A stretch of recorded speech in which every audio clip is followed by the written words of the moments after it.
وبه قال أخبرنا حميد بن مسعدة ومحمد بن عبد الأعلى أن يزيد هو ابن زريع قال حدثني عبد الرحمن بن أبي عتيق قال حدثني أبي قال سمعت عائشة رضي الله عنها عن النبي صلى الله عليه وسلم قال السواك مطهرة للفم مرضاة للرب।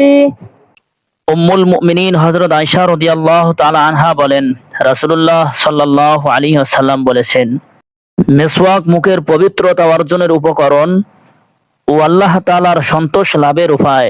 উক্ত হাদিসের মধ্যে মিসওয়াকের প্রতি উৎসাহ প্রদান করা হয়েছে। মিসওয়াক এটি ইসমে আলার সিগা, সুকান থেকে নির্গত, অর্থ হলো ঘষাঘষি করা। মিসওয়াক করা দ্বারা অগণিত ফায়দা রয়েছে।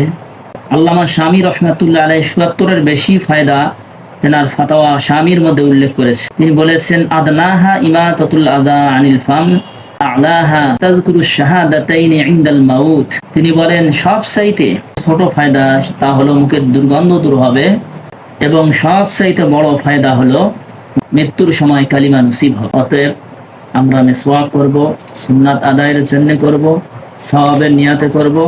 মিসওয়াক করার কিছু আদব রয়েছে, যার মধ্যে হতে ইজাহুল মিশকাতের মধ্যে 6টি আদবকে উল্লেখ করা হয়েছে।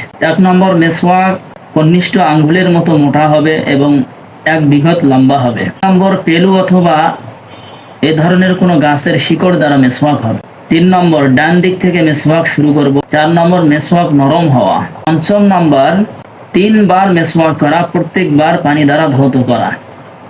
6 নম্বর, দাঁতের মধ্যে মিসওয়াক চওড়ার দিক দিয়ে করব এবং জিহ্বার মধ্যে লম্বালম্বি ভাবে